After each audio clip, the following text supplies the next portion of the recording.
Welcome, everybody, to another episode of Tech Done Different. I'm your host, Ted Harrington, and with me here today is our special guest, David Tyler. David is the founder of Cyber Mentor DoJo. David, thanks for joining us today.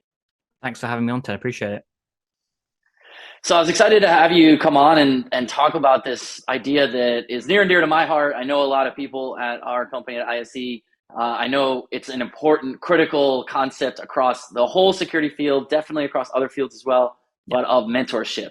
And you've certainly dedicated your energy to this issue. So let me start with maybe the first entryway into the discussion, which is, why is mentorship important?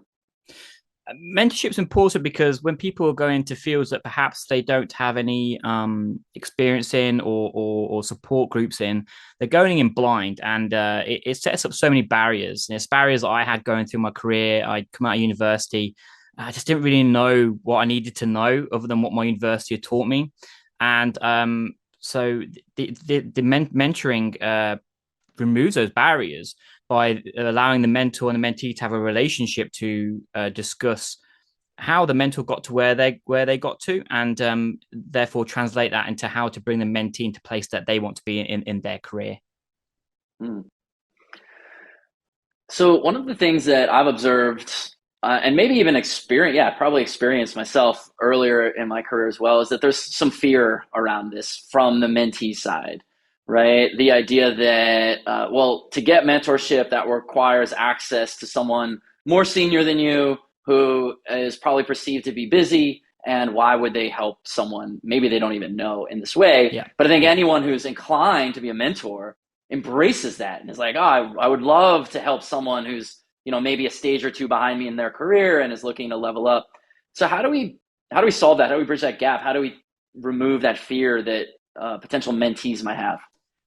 I mean, it all comes down to, at the end of the day, from the mentee's perspective, don't ask, don't get. So if you don't ask in the first place, you're not going to receive anything anyway. So you've got nothing to lose. And the potential mentor is going to say, no, I just don't have time. That just took 3 seconds of their time, and it's not really going to put them off any sort of future relationship with you.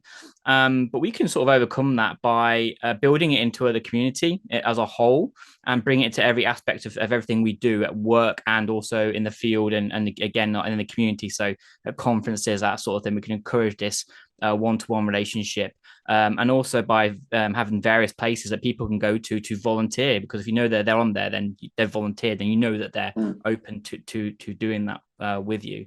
So that's the best way to do it, I think, is just ingrain it in the community from the outset and build upon that in every aspect. Does a mentor need to have the hands-on expertise that the mentee is seeking? And that seems like a weird way to ask the question. Even as I said it, I was like, well, hold on, let me clarify what I'm getting at.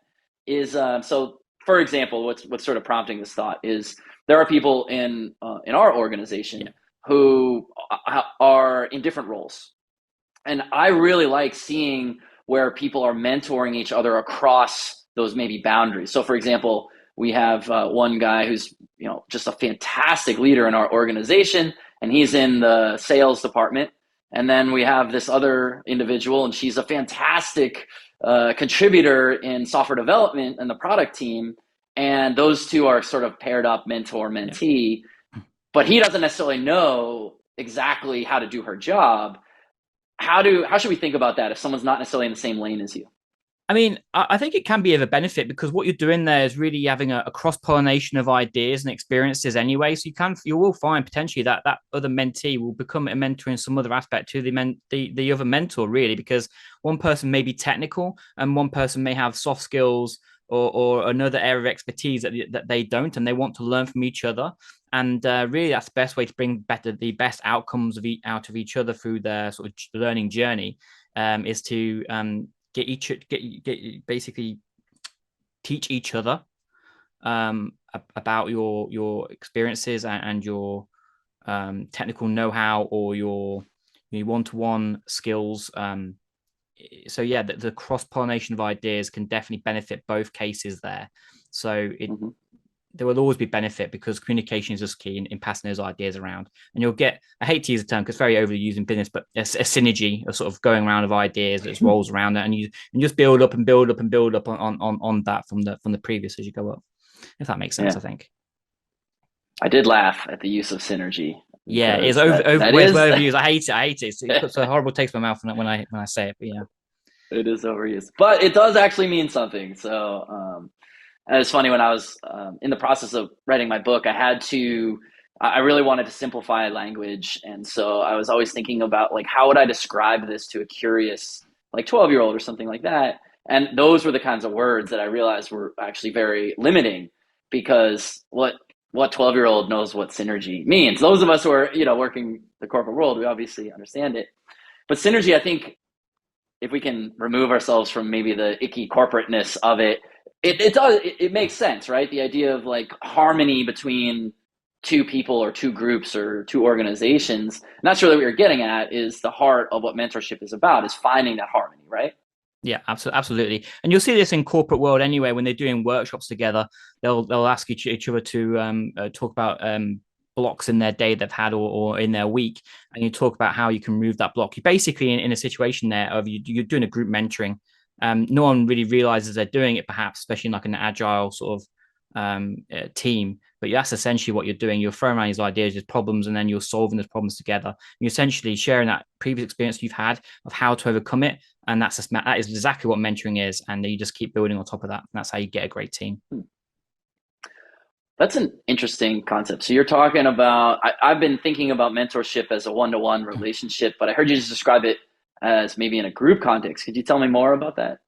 Yeah, I mean, so a group will generally do a lot better because everyone's got a lot of experience of different areas and aspects. Some could be technical, some might not be. And also the mentor could actually lead the group itself and guide the group experience and have each other talk about their own past experiences, because one mentee might have experienced something that could solve another mentee's problem. And just by talking about those problems together, you're having a shared experience of and removing these roadblocks in your own career and each of us careers as you're going forward. And it also solves a problem as well. And numerically, you'll probably find that there's very few mentors.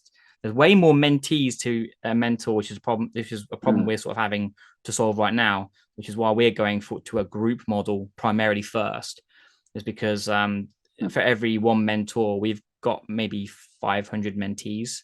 So the ratios Wow. don't work, right? So this is a problem we're trying to solve. And this problem exists, I believe, also out there in the industry as well. So group mentoring can work just as well, if not sometimes better, depending on what problems they're trying to solve. Hmm. That's pretty fascinating. It reminds me of an idea that I've tried out, but I hadn't necessarily thought about it in the context you described.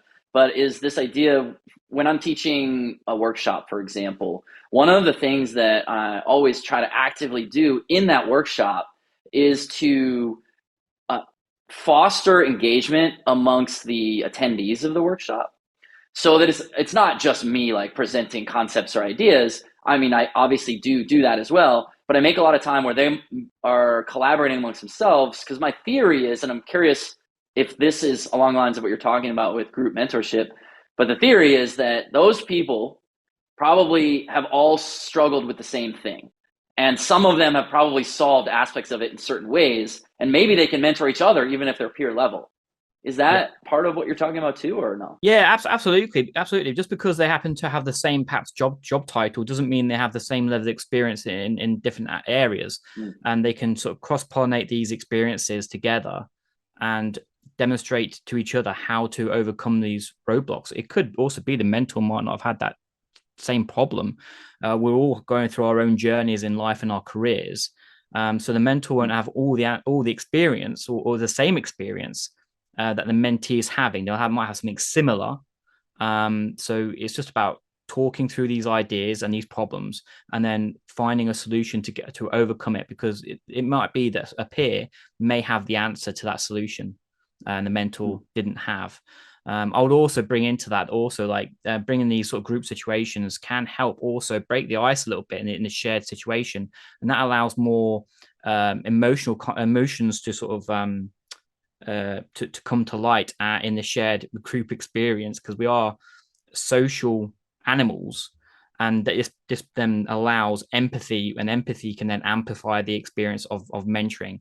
It's proven in studies specifically done by nursing groups, so I've been reading up on it, that the empathy aspect is the key to unlocking the whole mentoring experience. If you don't have that empathy aspect, the outcomes can decrease by up to 25%, the positive outcomes, that is.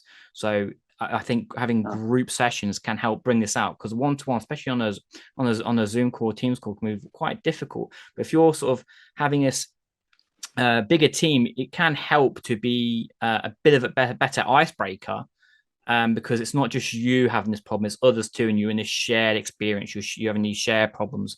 And so you're going to have a better rapport with each other and your lead mentor perhaps there. So that's going to bring all that out together and then unlock all potential.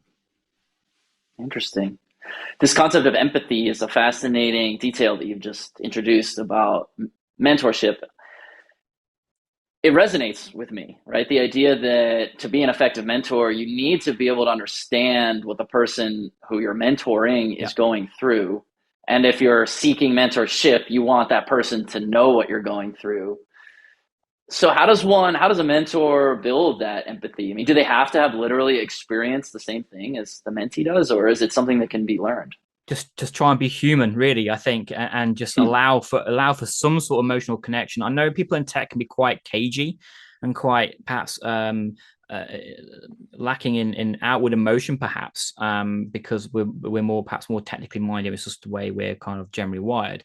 But yeah, they have to allow themselves to bring that wall down, and also allow and permit that mentee to bring their whole self to the mentoring session. And to a degree, that could mean bringing their home life problems to a degree to that session. If you can't let them be honest with their problems that are going on in their life, you might not be able to solve everything. You can maybe sometimes only signpost them, or just be a bit of a sympathetic ear to a point.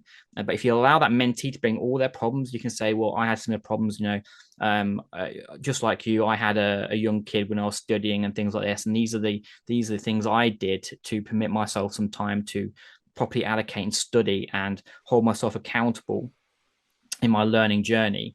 Maybe you can try and do something similar. Reach out to family to perhaps for a babysitter for a couple of hours a day or something like that. And because it's not just them wanting to know where to go and learn, it's how to learn, it's how to go on that journey. And to do that, they have to bring their whole self to the conversation. And as a mentor, you have to permit it. Yeah, that's a really good insight, because if we're talking about mentorship in a professional context, people probably feel like they cannot and should not bring their whole self. So are you saying that the mentee should bring their whole self, or the mentor should, or both? Both. I mean, the mentor should be open about their experiences and themselves, because they need the mentee to trust them. If the mentee feels that the mentor is holding something back, how can that person truly trust and therefore open up to the mentor? They're always going to hold something back, and that's going to be a detriment to the whole process going forward, and might just end up killing it. So really, the mentor needs to encourage the mentee to bring their whole self to the conversation, and the mentor needs themselves to open up as well, so that they are a trusted voice and a companion on that journey of learning. Journey of learning. I like that. So does mentorship expire at some point? Meaning, I think a lot of times when people think about mentorship, they think about early career stage people, right? Yeah. Seeking advice from someone who's farther ahead. A lot of our listeners are themselves already up in the C-suite. So they might be the CTO, even the CEO. How does someone like that, does someone like that still need mentorship? And if so, where do they get it? So yes, and here's a problem that we didn't realize we had when we first started Cyber Dojo, is that we only permitted mentees in the database with the tag mentee to find mentors. And one of our earliest, most frequent requests was for mentors to permit them to find mentors themselves. So we know that mentors, no matter where they are in their field, want mentors themselves, because they're probably wanting to diversify their knowledge. They're probably wanting to go from a technical field to a less technical field, perhaps around governance and risk, or something along those lines. Or perhaps they're wanting to meet with someone who's got more experience in business, and so they can improve their business skills as they're going up to director, or perhaps founding their own business. So I don't think it ever ends, but it really is down to the individual about what that sort of looks like. Um, Mm-hmm. it could be, from what I'm seeing so far, it tends to go in spits and spats. So yes, the mentee will have the mentor, and then they will have that journey and conversation going forward for as long as they feel, but maybe about a year or two, and then there might be a break in that sort of conversation as that mentee now finds their feet in their career field, and they get an orientation about what's available to them. And then later, as they're looking to improve their career again, they might then sort of go, okay, now I need a new mentor in this area, and this is the skills that they should probably have to help me. And then they'll come back. And I think that's kind of how it goes. At CISO level, I mean, yeah, I mean, you're probably looking at maybe diversification of your skill set. Maybe if you're a CISO, you've only got a governance background, maybe you need to improve your technical skills. So Mm-hmm. there is always room for improvement, and vice versa. But yeah, it's individual based. It will always be very different, I think, from person to person. Yeah, that resonates with my thought process as well. That mentorship isn't something that's exclusively for early in your career. And I think about like the where my career is going and the things that I want to do in future stages. What I want to do is I want to serve as an advisor to startups and other entrepreneurs. I want to be around other entrepreneurs all the time. Like Yeah, being an entrepreneur myself in an entrepreneurial environment, I just love it. I want to be around others who are like that. And it's exciting to me to think about, what I'm doing now is enabling me to at some point, maybe even already I can, I don't know, maybe that's a question I should ask you too, but is to someday be able to mentor other entrepreneurs. So that's fascinating to hear you talk about that. Even as someone is in the, senior stages of an organization, they should be seeking out mentorship, but they probably don't. I don't know. I think about a lot of I like think I agree. I think probably don't, because they probably, if they do, they might fear that they're going to be looked down upon for doing it. So I think anyone who does, and they're at that stage, they're probably quite brave. And if they're listening and they're doing that now, then all power to you. It's 'cause I think the risk there is that they're worried about being looked down upon for new, not necessarily learn new skills, but learning, because then they're sort of admitting that they don't know everything. But I think everyone should admit they don't know everything. huh. Does that make sense? That's the way I see it anyway. That makes sense, and I'm sure that exists, but that would be such the incorrect way to view someone, Absolutely. right? The Yeah. people who are learners, I mean, every high performer that I know, and I'm very intentional about trying to surround myself by high performers, every one of them, they're a life learner, and they're all about constant learning and knowledge. I mean, anyone who's listening to a podcast, right? Like, there's a number of That's other the things you reason can why do we're with here. your Yeah, time, exactly, 100%. right? But they're here to Yeah. learn. That's interesting. So, what makes a mentor good? We talked about empathy is one of the key attributes. Are there other attributes for mentors, that whether you're a mentor yourself that you're looking to develop, or you're a mentee looking for attributes of someone who might be helpful for you? So, empathy being one. Are there a couple others that we should be looking for? I think knowing who you can help is probably an important skill to have as a mentor. You can't Mm, help everyone. Um, when you're mentoring, you should basically be asking them some questions, maybe 4 or 5 questions. You need to get an understanding of the person, their background, and where they want to go, and what they know now. And mm, then by doing that, you can probably get a better understanding if you're actually even able to help them. It could be they're looking to move into a career that you're just not able to help them with. Perhaps I want to mm, go into the CISO, but you're not yourself a CISO, and it's not something that interests you, and it's not something you surround yourself with. Maybe you want that you as a mentor are pure technical, and that's just where your passion is. So if you're not passionate about it, I think you're going to struggle to help someone on their own journey, something you mm. just don't care too much about. I think that's quite important. And yeah, having passion as well. Going back to that word I said, passion. Passion for helping others is a big thing. If you're just in it for yourself, I don't know how a mentor can really be just in it for themselves, other than maybe the feel good factor that you get, that little dopamine hit. You've helped someone, and Mm. someone's got, knows what to do with the rest of their week, and then know their sort of new path to get to where they're going. Those are definitely some important things to have there.